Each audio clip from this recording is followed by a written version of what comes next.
اور جب عیسیٰ ابن مریم کی مثال دی گئی تو تمہاری قوم کے لوگ یکا یک شور مچانے لگے اور کہنے لگے کہ ہمارے معبود بہتر ہیں یا وہ۔ انہوں نے تمہارے سامنے یہ مثال محض کٹ حجتی کے لیے دی ہے، بلکہ یہ لوگ ہیں ہی جھگڑا۔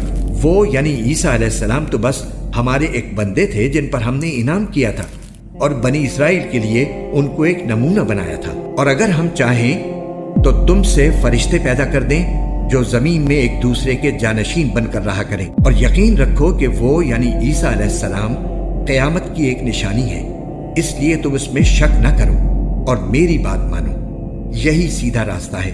اور ایسا ہرگز نہ ہونے پائے کہ شیطان تمہیں اس راستے سے روک دے۔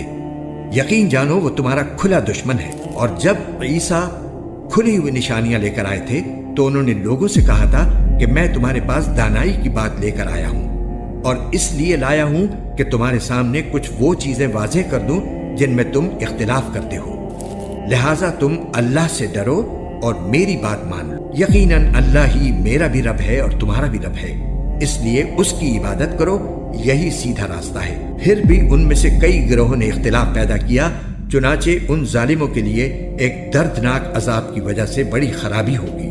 یہ لوگ بس اس بات کا انتظار کر رہے ہیں کہ قیامت ان کے سامنے اچانک آ کھڑی ہو اور انہیں خبر بھی نہ ہو۔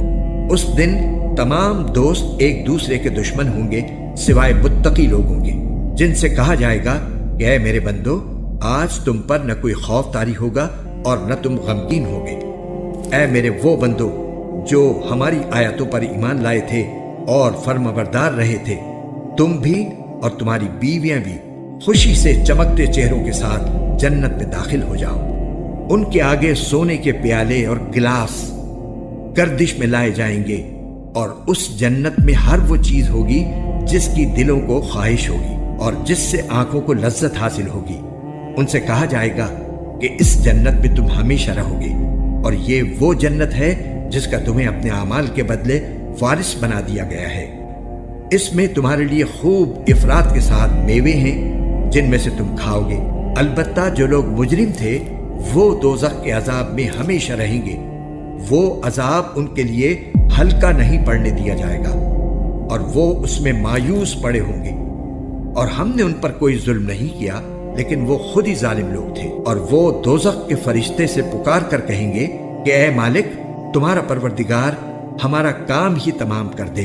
وہ کہے گا کہ تمہیں اسی حال میں رہنا ہے، اور حقیقت یہ ہے کہ ہم تمہارے پاس حق بات لے کر آئے تھے، لیکن تم میں سے اکثر لوگ حق بات ہی کو برا سمجھتے ہیں۔ ہاں، کیا ان لوگوں نے کچھ کرنے کا فیصلہ کر لیا ہے؟ اچھا، تو ہم بھی کچھ کرنے کا فیصلہ کرنے والے ہیں۔ کیا انہوں نے یہ سمجھ رکھا ہے کہ ہم ان کی خفیہ باتیں اور ان کی سرگوشیاں نہیں سنتے؟ کیسے نہیں سنتے؟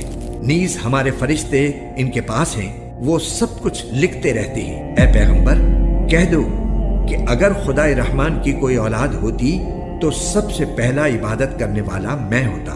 وہ جو آسمانوں اور زمین کا بھی مالک ہے، عرش کا بھی مالک، وہ ان ساری باتوں سے پاک ہے جو یہ بنایا کرتے ہیں۔ لہٰذا اے پیغمبر، انہیں اپنے حال پر چھوڑ دو کہ یہ ان باتوں میں ڈوبے رہیں اور ہنسی کھیل کرتے رہیں، یہاں تک کہ وہ اپنے اس دن سے جا ملیں جس کا ان سے وعدہ کیا جا رہا ہے۔ وہی اللہ ہے جو آسمان میں بھی معبود ہے اور زمین میں بھی معبود، اور وہی ہے جو حکمت کا بھی مالک ہے، علم کا بھی مالک، اور بڑی شان ہے اس کی جس کے قبضے میں آسمان اور زمین اور ان کے درمیان تمام چیزوں کی سلطنت ہے، اور اسی کے پاس قیامت کا علم ہے، اور اسی کے پاس تم سب کو واپس لے جایا جائے گا۔ اور یہ لوگ اسے چھوڑ کر جن معبودوں کو پکارتے ہیں انہیں کوئی سفارش کرنے کا اختیار نہیں ہوگا۔ ہاں، البتہ جن لوگوں نے حق بات کی گواہی دی ہو اور انہیں اس کا علم بھی ہو۔ اور اگر تم ان لوگوں سے پوچھو کہ ان کو کس نے پیدا کیا ہے تو وہ ضرور یہی کہیں گے کہ اللہ نے۔ اس کے باوجود کوئی انہیں کہاں سے اوندھا چلا دیتا ہے۔ اور اللہ کو پیغمبر کی اس بات کا بھی علم ہے کہ یا رب، یہ ایسے لوگ ہیں جو ایمان نہیں لاتے، لہٰذا اے پیغمبر، تم ان کی پرواہ نہ کرو اور کہہ دو سلام، کیونکہ عنقریب انہیں خود سب پتہ چل جائے گا۔